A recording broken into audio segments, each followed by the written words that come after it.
Okay mga kababayan, Crisulo po at welcome po rito sa ating YouTube channel. Okay mga kababayan, mga ka-analyze, pag-usapan ho natin itong viral trending ho sa YouTube, mapa Facebook, Twitter, Instagram at TikTok. Pasensya na, ganun talaga ako mag-salita ng TikTok. Medyo social.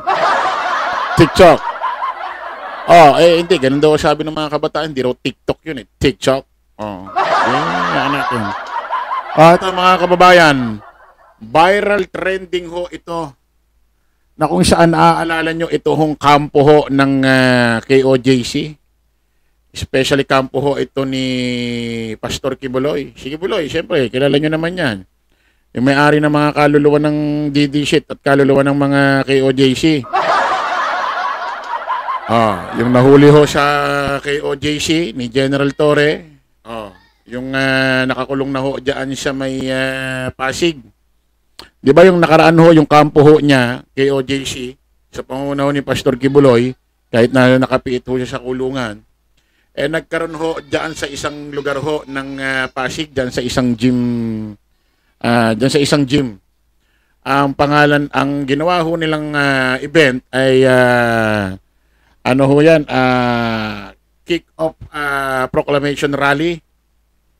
Di ba naaalala nyo, meron hong mga event dyan at syempre, may mga ginagamit hong kanta. Nako, ito mga kababayan, meron hong isang kilalang hip-hop, kilalang rapper sa industriya ho ng hip-hop, sa industriya ho ng rapper ho ng musika. Ito hong si Omar Baliw, kung tawagin, na kung saan ay nag-post ho sa kanyang social media platform. Ito ho ang kanyang post. Basahin ho natin, ha? Sabi niya, di pa nakakaupo, nagnakaw na agad. Sino pa ba yung tinutukoy rito di pa nakakaupo, nagnakaw agad? Malamang ang tinutukoy dito si Kibuloy. Wala kaming kinalaman dito, pwede ba to ipabarangay? Kasi, ganito ho ang caption niya, tapos in-upload niya ho yung video nung event ho dyan sa kick-off proclamation rally ho ni Pastor Kibuloy at ng KOJC. Ito ho ang kanta, hindi ho natin papainggan ng buo. Maigsi lang kasi baka maka-copyright ito tayo. Painggan nyo lang ho ito, ha? Yan. Kasi mga kababayan, pag ganito palang panahon, hindi ka pala po pwede basta-basta kukuha ng kanta at gagamitin mo sa inyong pangangampanya. Bawal na bawal pala yan. Ngayon, pati ho rito sa balita, binabalita rin ho. Ito sa News 5. Basahin natin. Di pa nakakaupo, nagnakaw na agad. Hindi pa nga raw nakakaupo ito si Pastor Kibuloy. Naniniwala si Omar Baliw or Omar Manzano sa totoong buhay. Yung Omar Baliw, ano niya lang yon, screen name niya sa hip-hop industry. Industriya ng hip-hop. Rapper ho ito si Omar Baliw eh. Ang real name niya, Omar Manzano. Hindi pa nakakaupo, nagnakaw na agad. Sabi rito, ginamit ng walang umanong pahintulot ang kantang KNB. Yun pala yung title ng kanta. KNB ni Omar Manzano. Nakilala rin bilang Omar Baliw sa proclamation rally ni senatorial candidate Pastor Apollo Kibuloy noong February 11 ayon sa Facebook post ng rapper. Ayon sa Filipino Society of Composer, Authors, and Publisher or PhilSCAP, kailangan kumuha ng license mula sa copyright holder. Yun si Omar Baliw yun. Para magamit ng isang kandidato ang nakaka-copyright na kanta sa pangangampanya.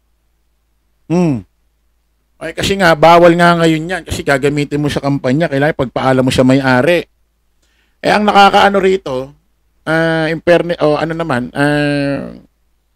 kumbaga sa pagiging patas yung pagla-live or pagbablog, eh kawawa rito si Pastor Kibuloy dahil sa kanyang mga tauhan at nag-organize nitong event na ito. Ano naman alam ni Pastor Kibuloy dyan sa...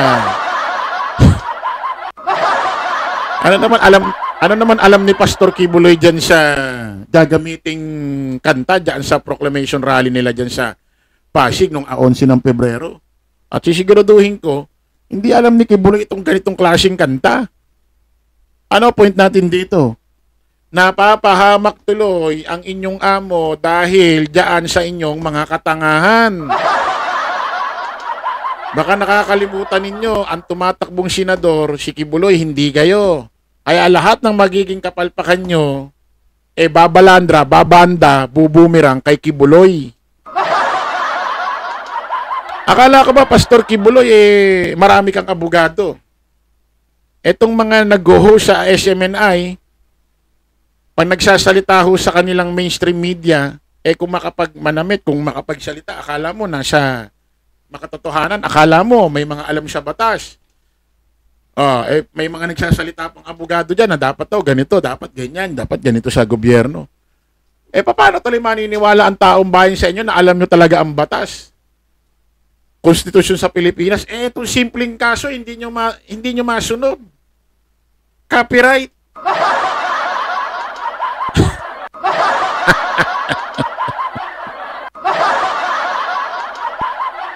Ito lang di nyo naisip na panahon ng pangangampanya, hindi kayo dapat po pwedeng mamulot na lang ng mga kanta sa mga singer, ganito, ganyan, mga composer na bigla nyo na lang gagamitin sa inyong proclamation rally.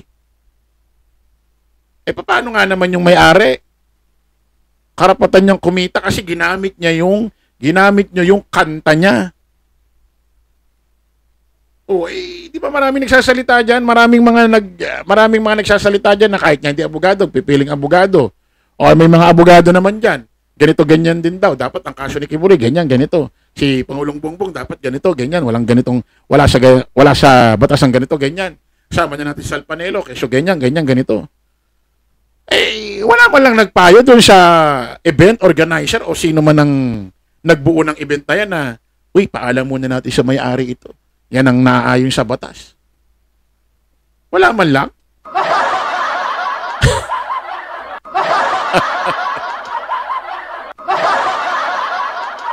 Bigla nyo na lang ginamit. Paano pa maniniwala ang tao sa inyo na nalalaman nyo ang mga konstitusyon, mga batas, na dapat mapatupad?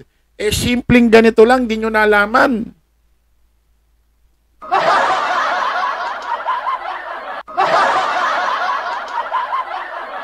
Sus, yata. Ano talaga sabi ng Omar Baliw? Ni Omar Mendoza, sa totoong buhay, ang kanyang pangalan. Isipin mo, sakit nito. Di pa nakaupo, nagnakaw na agad. Kita nyo? Wala man kinalaman kay Kibuloy. Walang kinalaman si Kibuloy dito. May kasalanan ito yung nag-organize ng event yan. Sino man ang nakaisip na pick upin yung kanta na yun at gamitin dyan sa proclamation rally na yan. Isipin mo, kasalanan ninyo. Pero kita mo, kanino bumato? Kanino bumumirang? Di ba kay Kibuloy? Imposible namang itong ganitong salita ni Omar Baliw na di pa nakaupo, nagnakaw agad. Huwag nyo naman sabihing bubumirang nyo sa mga nag-o-organize, hindi naman kayo tatakbo.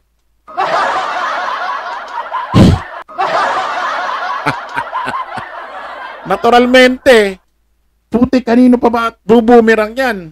Ano pa ba sinasabi yan? Di kay Kibuloy.